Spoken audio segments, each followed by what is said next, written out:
Listeners, this is episode 23. Thank you all so much for those who have listened up to this point. It means so much. And we have an incredible guest today, Bob Richards, who you may know for his history in the car dealership industry, but now is doing what we call private money lending or hard money loans. That you may be more familiar with that term. But he's here today to talk about how that goes into it. And there's going to be some really incredible bits of information that are going to surprise you. So if you're looking to be an investor, if you're looking to find creative financing for different projects around the CSRA, we have the guy for you. This is Bob Richards with simplemoneyloans.com. We've got all these people moving from cities into our town. I can probably be a millionaire in just a few days' time. Wow-wee! Now, whatever you do, don't tell anybody. If anyone else finds out about this, they'll all want to be real estate agents too. What do you think when you hear the words real estate? Well, welcome to the Market Shakers Podcast, a real estate podcast of Matt Kelly and friends, where we are committed to explore exactly what real estate should mean to you. And we are back, listeners, episode 23, maybe 24. And in front of me, I think I have a little bit of a local legend, a very, very incredibly smart man with an incredibly useful tool for investors, for people looking to achieve, creative financing. Bob Richards, right in front of me, simplemoneyloans.com, a local lender here in the Augusta area. How are you doing, Bob? We're doing great this morning. Awesome. So tell the listeners, for us, we're going to be sitting down for about 45 minutes or so today, talking about private money lending, PML. You may have seen that. Yeah, also known as hard money lending. Hard money lending, yes. And Bob, tell us a little bit about your story. Tell us a little about your background. How are you here today? Well, I'm here because you called me, Matt. That's true. But I'm here because I'm a local private lender in Augusta, Georgia. Some people call it hard money lending. I got into this. I was in the car business for most of my life. And when we sold our car dealerships, I needed something to do and got into private money lending. Okay. And it's a little bit like the car business. Okay. So in the car business, we had great cars to sell, and a lot of our success was around getting people financed. Okay. And so we brought some of those tools and techniques over to the lending business, and that's what we do is we get people financed. We help them buy houses and make money with them. So private hard money lending, when you're selling cars, a lot of the money is in the financing, correct? Yes. Yeah. Okay. A lot of the profit is in financing the customer. Okay. So what's the thought process behind that? Where did you get I guess naturally, how that works in the car industry. So I can see how that translates into the hard money lending industry. Right. But what's the thought process behind lending in general from your perspective?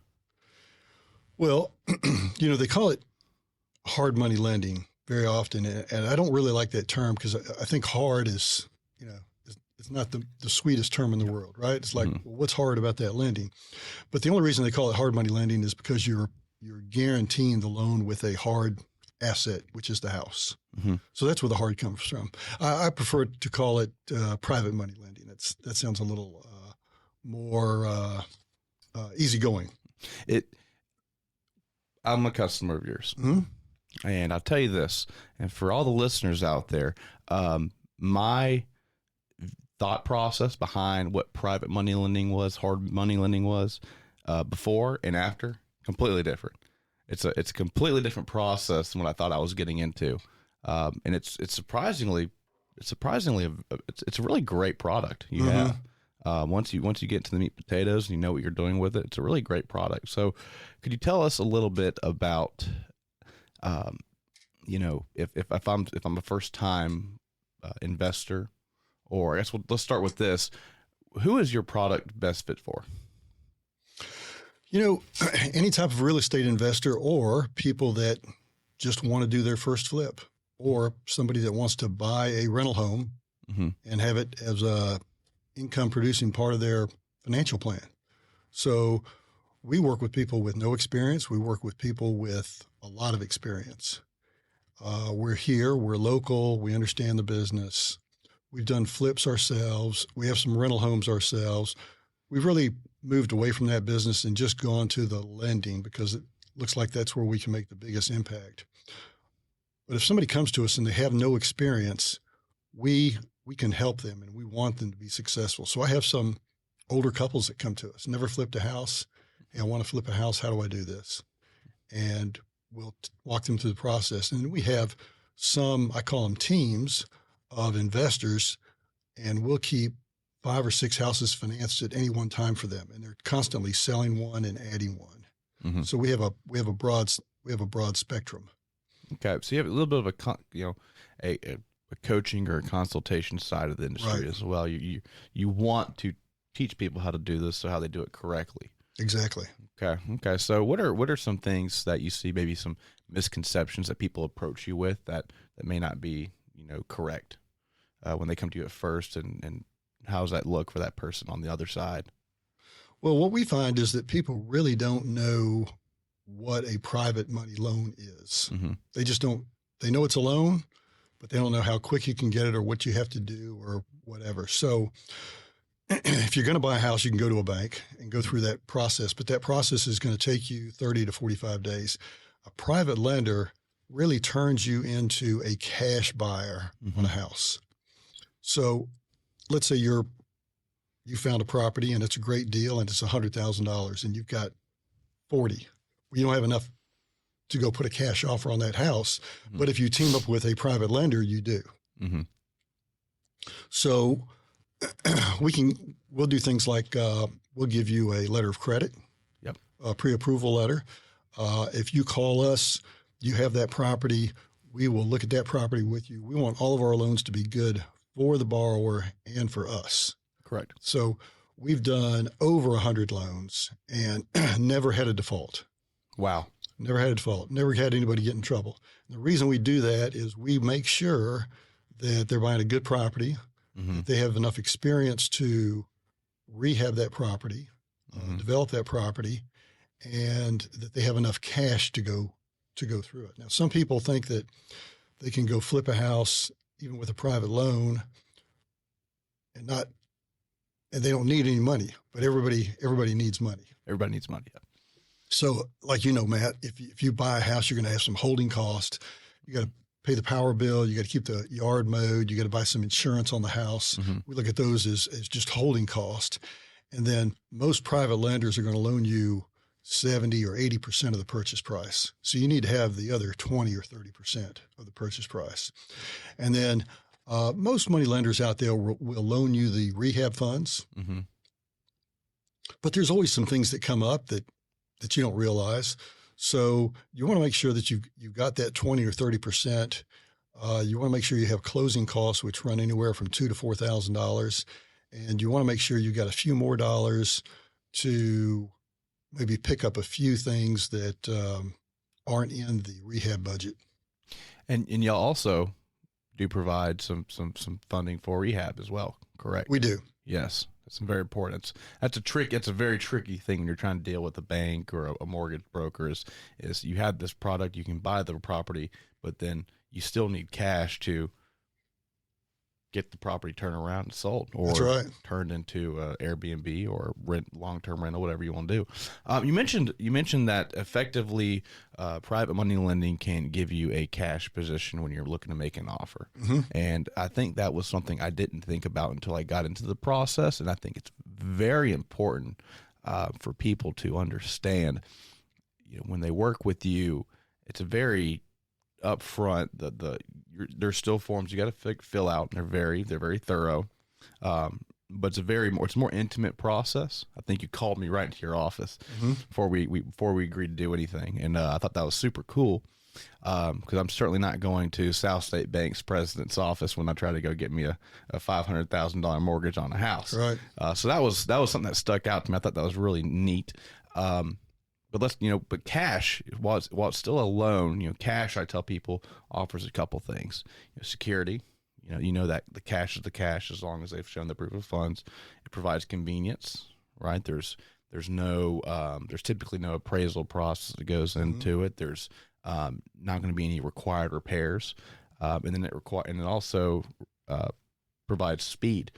As soon as that attorney can clear title, provide title insurance, boom, you can close. And your process, you're able to really, even if I come to your office today, which back when we did our first flip, I came to you pretty quickly, needing to close on the house in about 7 days, I think it was. And we got the paperwork done as soon as we could and all that. And, but it happened, and we were able to check all those boxes off for that person selling the property, and it was able to get us a very good deal as a result. So that is a very powerful tool that simply just could not have been done without you. So thank you. I'm very glad we got through that process.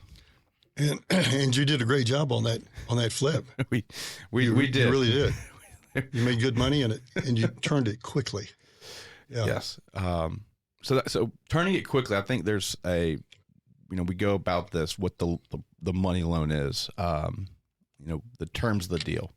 So you mentioned about the closing cost, $2,000 to $4,000, right? You have some origination fees tied in, but there's also some things on the back, and I think could be important for our listeners to know about the actual terms of the deal. Could you go into that a little bit more? Yeah, let me tell you about our average deal. Okay, so our average deal is someone is buying a house for $100,000, and we're going to loan them 80% of that. Correct. So they need to have 20, plus they need to have the closing cost. A lot of times in the closing cost, you'll have the insurance payment, which is about $1,000. So the attorney charges around $2,000. Then you got some insurance cost. You might have a little interest up front. I would plan on $3,000 to $4,000 in closing cost.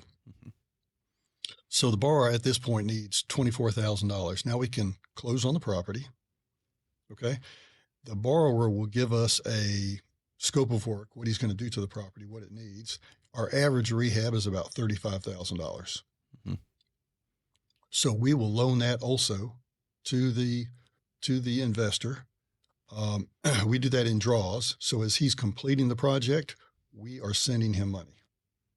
We're sending him money before he gets the bills from Home Depot or whatever.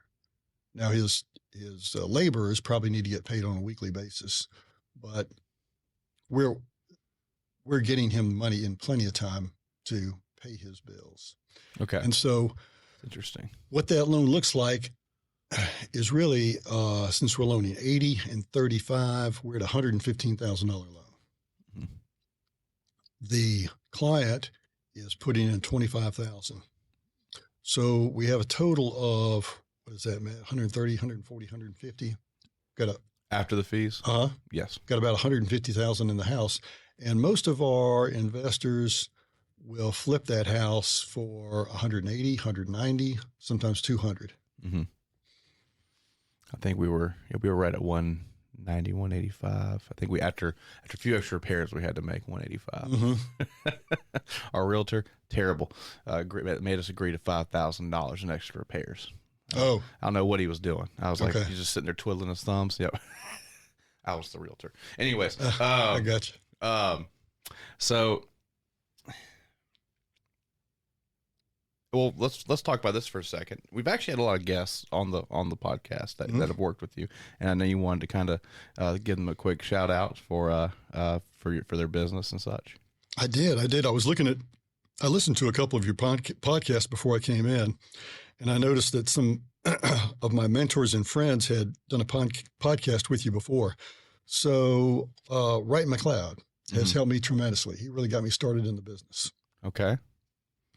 Cliff Chanel, he hasn't done a podcast with you yet, but Cliff Chanel was he's a very strong private lender in Augusta. I've heard his name come up. And he helped me put my business together. Philip Vera got me started when I was doing my flips. Okay. And he's been great. He was like a mentor on the actual flipping side of things. Right. Okay. What I should buy, what I shouldn't buy. In fact, I got where I would not buy a house without talking to Philip first. Philip's good. They're all good people. And then Tyson Schutze, he's been great. He's met with me a couple times. He sent me some business. Paul Rush, a great investor in the market. That was very recent. He's been very free with with his business plan and helping me. And Paul Myers, who's a very big wholesaler and realtor and developer in Augusta, he has helped me tremendously and promoted our product. So thanks for letting me recognize them. Absolutely. Yeah. They're, that's one of the cool parts is all those people you just mentioned. They're just so impactful in our area. They are. And it's been super cool to get them in here and hear their story. And do you have any, and I just want to appreciate you actually taking the time to go in and listen to all those, listen to those episodes and such. That was really cool. Is there anything you picked up in particular that you took away from some of those episodes? I'm just curious now. Well, actually there is, but it's not related to the real estate business. I was listening to Wright McLeod's, and he has 3 daughters, and this was in the podcast, and they've all turned out wonderfully. Yes. And I have 2 daughters, and I've got one getting ready to graduate from college. Congratulations. So thank you. So I called Wright just this past Monday and said, Wright, I've got one graduating. Tell me what I need to do so they end up great like your girls. And he and I are good friends, and he helped me out with some suggestions. Okay. Where's she graduating from? My daughter will graduate from Boston University in May. Awesome. Yeah. What's her big plan? She didn't really have a plan. Okay. That's why I needed to call Wright. So Boston University, is this Boston College or is this it's like, No, those are different. Boston, okay. They're rivals. Oh, they are. From what I've learned. You're right. Okay. So Boston University, she is journalism major in the communication school. Okay. So I think she'll take a year off and then decide where she wants to go next. Communications is it's with everything going on these days and all the different mediums and media types of media. It's more important than ever. Yeah. Yeah. That's going to be good. So congratulations to her. Thank you. That's awesome. So we'll get back to the, let's get back to the private money, the money side. So once again, you have this kind of a consulting, you can coach people a little bit on how to do it. But when I do come to you, I think one of the obstacles I felt was in the way before I even called you was I thought this was going to be much more of like a, we knew each other going way back in the day, and there's a very big relationship basing, and there's a relationship element to this industry. It's a private money lending industry, so there inherently will be relationships, and the better the relationship, the better that works. But it was a lot more. I found it really was just about the plan and about the numbers. Is how I felt. So I came in with the plan. I came in, with the spreadsheets, and I'm not a spreadsheet person, so you could tell I was very nervous going into this whole thing. My wife and I sat down and we had this massive Excel sheet, and we came in with the plan. And is that what you want to see when someone approaches you?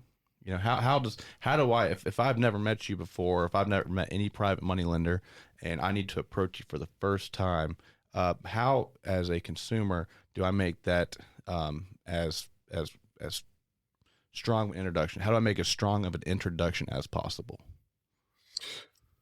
Yeah. So what we look at, and we're local, we're small. We probably require about half of what a typical private lender requires as far as paperwork goes. But we want to see, we'll pull a credit report and get the borrower's credit history. I can't say that we've ever turned anybody down over credit. It's just a piece of the puzzle. Okay. We want to look at the property. So most private lenders, when they look at a property, they want to make sure that if they have to take that property over for some reason, let's say the investor gets hurt and he's in the hospital and someone's got to finish the job up. Can the lender finish the job up and get his money back out? So the lender is going to look at the property where it is. It's like that location. You are doing your own evaluation or appraisal in a sense. Right. Yeah. And we'll actually do a drive-by on the properties. Okay. This really benefits the investor as well as us, especially the beginning investor. The other thing we need, let me see, we want to look at the house. We want to make sure the investor has cash. So we want to look at we typically just have him send us his bank statement. We have a short financial so that we know what his overall picture looks like. and then we try to structure the loan to its terms. Mm-hmm. So we're ultimately flexible. Okay. I have some people come to me, they've got a paid for house. Bob, I don't need any money to buy the house. I just need money to rehab it. So we'll just make them a construction loan. Okay. I have some people that come to me and they go, Bob, I've got this terrible house in downtown Augusta. I know you won't loan on it, but I've got a paid for house in Evans. Ooh. I want you to loan on the house on Evans so I can fix the house in downtown Augusta. It's not you're just they're putting up an asset. Right. Yep. We'll do that. Okay. Interesting. So you mentioned a terrible house in downtown Augusta. Are there some areas? This is your money, so you make the ultimate decision. So personally for you, so you mentioned downtown Augusta. Is there other areas and pockets? Like how do you make that determination yourself? Well, downtown Augusta is I'm going to say it's the tricky section to loan in. We do some loans. We have some properties in downtown Augusta, and there's some great opportunities, great real estate opportunities in downtown Augusta with a land bank. Mm-hmm. The difference with downtown is some of the properties that are being developed don't really lend themselves to be sold to a retail buyer. They are more being developed for an investor to come in and have as a rental property. Right. And as we all know, there's some great sections downtown, and then there's some tougher sections downtown. And what we want to do, we're looking out for the investor. We're looking out for ourselves. We want to make sure it's a good, everything starts out with a good property. Yeah. Well, at least from my experience, your loan is a 1-year loan. Typically a 12-month loan, yes. Typically 12 months. And and then at the end of 12 months, you expect to receive all your funding back. So as a rental property, that doesn't really line up, right? That you're asking them to, or I guess maybe their expectation is to refinance, right? Right. And so your loan was interest only. A refinance is you're paying on principal and interest. So that sort of scares me a little bit. What are your thoughts on, I guess, as a person who maybe wants to acquire rental property first using your loan and then trying to refinance it later? If I come to you with that, what are some of the pros, the cons? What are the risks that I'm taking on by trying to go at it from that angle? To do a buy and hold? A buy and hold, correct. Well, from what we've seen, a 12-month loan is going to give you more than enough time. You're going to go in, buy the property, rehab it. You don't have to sell it, right?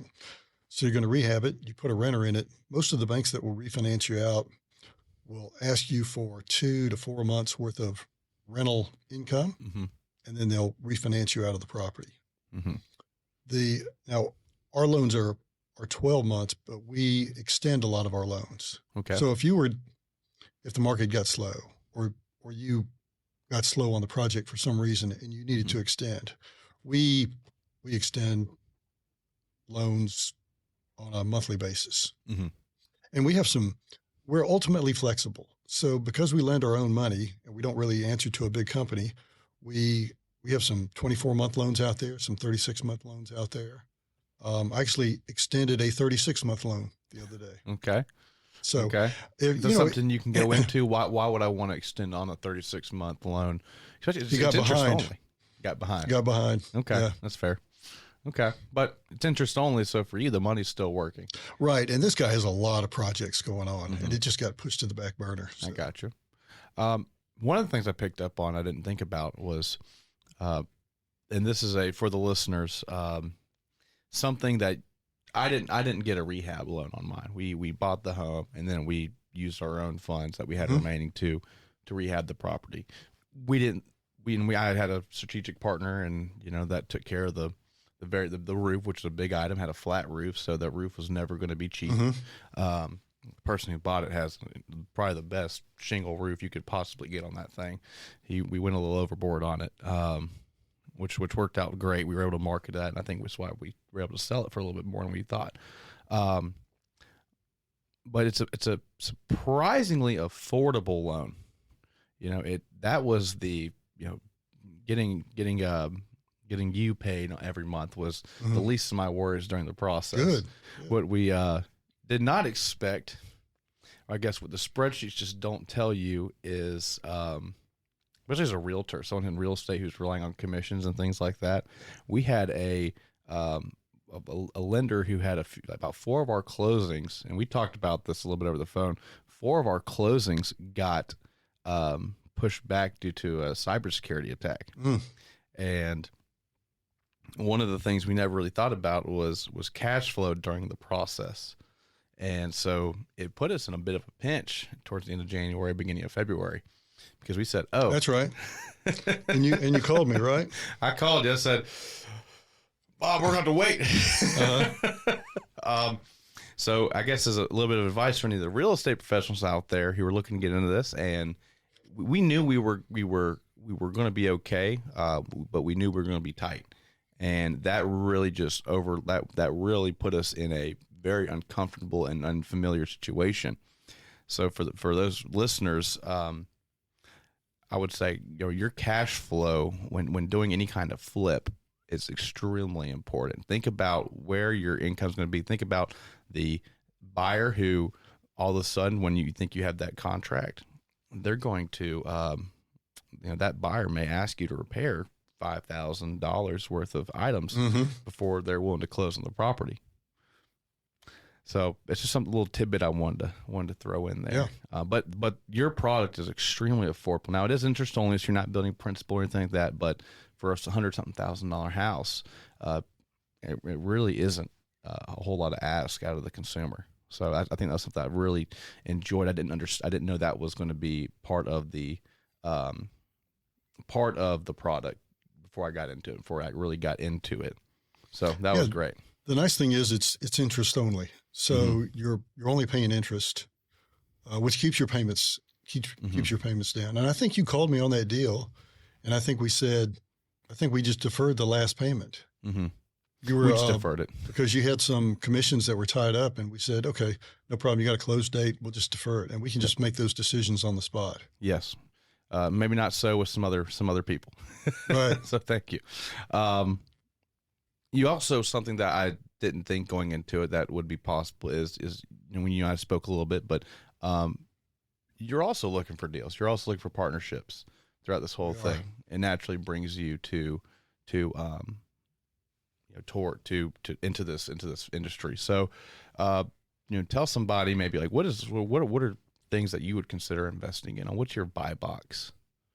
Oh, my buy box? Well,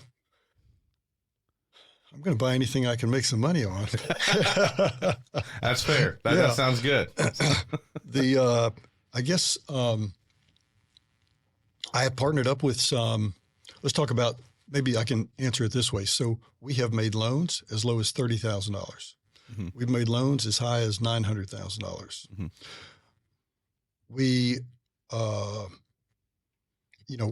these loans, we want to make sure the investor is going to make money, that we're going to make money. It's going to be a nice, smooth process, and we've been lucky in that. That's what's happened. Like I said, we used to do some flips, and we have some rental homes, so we know exactly what's going to happen. We have been able to help investors find contractors, cheaper prices on carpet, good prices on roofs. We're going to help that investor any way that we can to be successful, because our goal is for them to pay us off and come back and get another loan.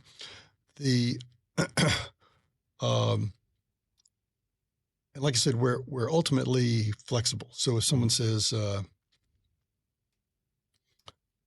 "Well, we want an 18-month loan. 12 months is a little too tight. We want 18 months." Okay, let's do 18 months. We want to pay half the points at closing. Okay. We don't want to pay all the points up front. That's fine. So we try to work with them, and if they're new to the game, provide them some experience. Okay. So it's a partnership. It's a relationship business. I like that. You mentioned that, oh man, my train of thought's going. I had something really good there. Dang it. Well, I'll say one thing I wanted to go over was I know you have some realtors that listen to this podcast. So what we've seen is that hard money lending or private lending can really make a realtor. It's like another source of income. Mm-hmm. Am I on track? Yep, you're on track. So I had here how private lending can make you money. So if I'm a real estate agent, I can do more flips because I have more cash to work with. I can do more buy and hold if I want to hold some rental properties. I can do just construction loans, or I can arrange those for my clients. Okay. Maybe this helps me put a deal together. Maybe they've got a deal where this customer wants to buy this house, and it needs some remodel, but the buyer doesn't have the money to remodel. Well, we can go to Simple Money Loans. We can get you a construction loan and take care of that. For a whole house. Right. Okay. Yeah. And that's where you're paying off the contractor on the draws and that's things in check. So I want to come back to that. Finish your notes here. I want to come back to that. That's interesting. I have a real estate team in town, and I finance them on some properties, but they go out and find investors, people that want to do their first flip. And so what they do is they bring them to us. The real estate team gets the commission on buying the house. The investor puts a down payment in. The real estate agent advises them on the rehab. And then the real estate agent gets to sell the house afterwards. So it's almost like a joint venture. But what they've been able to do is multiply their income by, let's say they only want to take on 3 houses at a time, but they found 5. They'll go out, find investors for number 4 and number 5. Yep. And get those going, and they'll get the real estate commissions on the buys and the sells, and maybe even get a fee for helping with the construction. Who is all on your team? My team? Now, I have 2 colleagues. Michelle handles the books. Okay. She's very good and makes good decisions. And then I also have Kendall. She's a remote worker. She's in Trenton. She's an experienced mortgage broker. Okay. And she does our origination. So if you come to us for a loan, you're going to talk to Kendall. She's going to help you gather the paperwork and structure the loan. Okay. So you don't have the real estate professional out there yet. So this is something you're planning? I don't have the real estate professional out there yet, but I have real estate professionals that I work with. And they'll call me and they'll say, "Hey, Bob, I've got another investor. I'm going to line them up. We're going to need a loan." Gotcha. Okay? Gotcha. Yep. Okay. And I'll say, "All right, let's get to the website. Let's get their application in, get the house in." And of course, the real estate agent is making the commission on the buy. He's going to make the commission on the sell. And he's probably charging the investor some type of fee to help manage the construction. Yep. But he's not putting any money in the deal.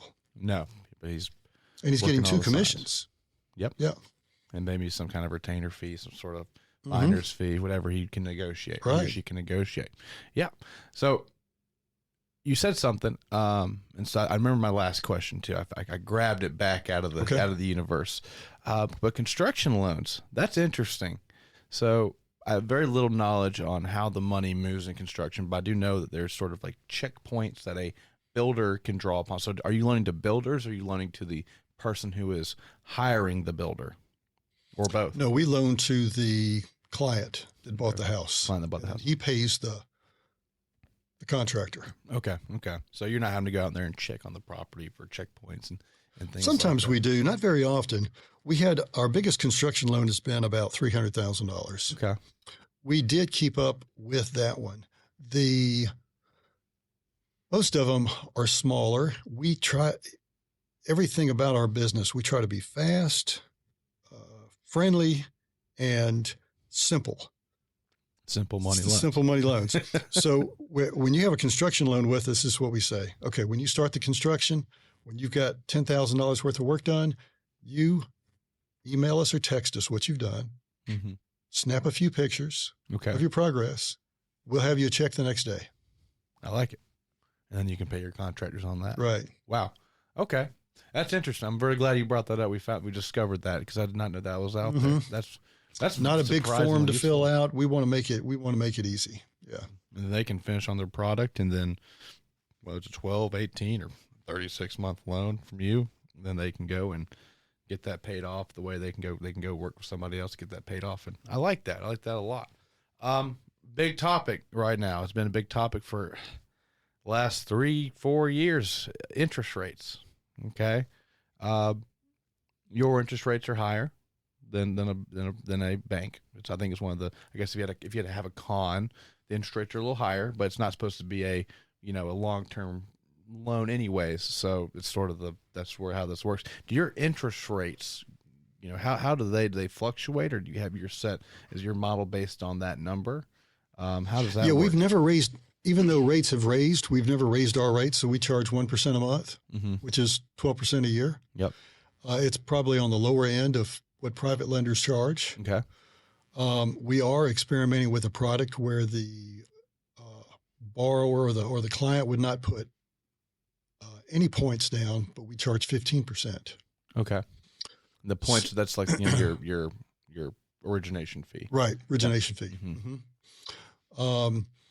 So, yeah, we keep it simple. And the math is simple, right? So you borrowed $80,000, so your payment's $800 a month. Okay. I need a button sizzle every time you say simple. Just simple money loans. That's right. Says a lot. Just hit it every time. That's right. So every number in real estate is negotiable. It really, yes. And with loans, it's not that much different. Especially someone who's trying to work with you, someone on that private side. I just love the flexibility it brings. I really do. I think it's a great product. I think it's a great product. I think it has when it can be used, it just makes things happen. And you alluded to it a little bit, but especially in a market like this where rental rates are just all over the place, interest rates all over the place. For investors, getting a normal investment product, you're even taking on an even higher interest rate from a standard conventional loan product, and I think now more than ever you're very, very increasingly important cog in this whole machine, as investors we believe are going to struggle a little bit more every day in finding these deals, finding these deals. So thank you for that. It's an incredible product. I want to flip a little bit. So you had the big car dealerships. You had that whole business, whole machine. One thing I haven't really touched on in a while is sales in general. Can we go into that a little bit? Sure. Yeah. So you had, is Bob Richards Nissan, Bob Richards Toyota. I do not know if there were any others. We had a Chrysler Dodge Jeep Ram store. That's right. And so tell us a little bit of background. Like, how did you get into the car business? I just want to hear a little bit about this. How were you so successful? What all went into that brought you here? Well, my dad had a Chevrolet dealership. Okay. My brother and I started working there when we were 12, 13, 14. We were mowing the grass, cleaning the bathrooms, washing cars. So we grew up in the business. It's a fun business. You're working around new cars. Everybody likes that. And we just liked that career. So we worked our way up there. Okay. He ended up turning the business over to us in 97. And we took it from there and we started expanding to other dealerships. Okay. We bought a Nissan dealership here in town. We bought a Toyota dealership in Orangeburg. It was actually Toyota Mazda. We sold our Chevrolet dealership here and bought a Toyota dealership here, bought Ann Taylor's Toyota dealership. Okay. Then we sold the dealerships in Orangeburg, and we owned the Infiniti dealership here for a while. We bought the other Nissan dealership here in town. So we've done a lot of deals. I guess we've just learned to be deal makers. If we weren't buying and selling dealerships, we were helping people buy cars. And I'm noticing a little bit of a trend here. We like the Korean, the Japanese make of vehicle. That's the trend I'm seeing. So why those versus a Chevrolet or a Ford? Well, we started out with Chevrolet. You did. Started out with Chevrolet. That was our first dealership here in town, and you could just see the trend. The imports were getting stronger, and so when we had an opportunity to sell the Chevrolet dealership, we were able to buy some Toyota dealerships and some Nissan dealerships, and that worked out. That worked out well. But the domestics, the Chrysler, Dodge, Jeep, Ram, the GM, the Ford, they make great products. And they're still very strong. They do, but you got a lot of great press through the 90s and 2000s and 2010s with especially with the Toyotas. I mean, it was. I mean, everyone knows, that everyone thinks or knows, Toyota lasts you to 300,000 miles if you take care of it. I got my little overpriced Toyota out there in the parking lot. my Lexus. Okay. So, for salespeople, you get these all young, hungry. Most of them are hungry salespeople. They're coming looking to make an impact, bringing in an income by selling a product, by selling a vehicle, which is also extremely large financial transaction. How would you coach or tell your salespeople, kind of like how to give them success? Like, what's some of the best advice you could give? Sales in general, whether it's cars, houses, anything. Well, I'd say pay attention to your credit. Keep your credit score up. Okay. Try to accumulate cash. If you have cash and a good credit history, you can do most anything that you want. Okay. I've got a real success story in town. I got a 23-year-old real estate agent, and he is on his third flip with me. He's making money on every one, and he actually has two more I'm looking at this week for him. So he is at 23. I wish I'd have been that motivated. He's going to be extremely successful. Yeah. I'm assuming it's Bradley. It's DeMargo Trotty. DeMargo's an awesome guy too. Him and Bradley. I think they're both 20. Bradley might be 22, 21. But yeah, no, they're very exciting guys to watch. DeMargo, when he was working for Paul, he, I always tell him, I said, hey, because he was doing his thing, and I remember having a conversation. I was like, hey, your follow-up game is impeccable. It's so impeccable. You can stop calling me. I know exactly who I have to call, and I won't forget who I have to call for the next 3 years because you have followed up so hard with me on anything that I find, any opportunities. And I thought that was so funny. I didn't realize he was that young. Yeah. So that's incredible. Yeah, DeMargo's doing a really good job. So good. So we're going to close this out here. And you should be familiar with this question, and we can burn some time if you need to think about it. But we ask the same question to every single guest at the end of our show. You're in Augusta. You're molded by Augusta. You've been in Augusta for a long time. The CSRA in general, this kind of expands to the whole area. For our listeners, what's something that over the next 12 to 16, 18 months about our area should we get excited about? What's something we should really get excited for this year? Yeah, well, that's a good question. All the expansion at the fort is very exciting, and that expansion is bringing in contractors that aren't military per se, but that are really bringing in a lot of highly trained, highly paid people. This is going to be great for the real estate industry. So as these people come in, they're going to need homes. They're going to want homes, and Augusta is so affordable. It is so affordable. It's a great place to invest in. I can't think of a better place to be a real estate agent than Augusta and the CSRA, because if you look at home prices in Atlanta or Columbia, they're all higher, and you can just make money with a lot less risk and putting less money to work here in Augusta. Just all the growth. It's Augusta's turned into a very dynamic community. I guess, are we the number two population wise in Georgia? We're two. We kind of flip flop between Columbus a little bit. Okay. Yeah. But the CSRA people, I think Augusta proper is 280, maybe right at 300,000.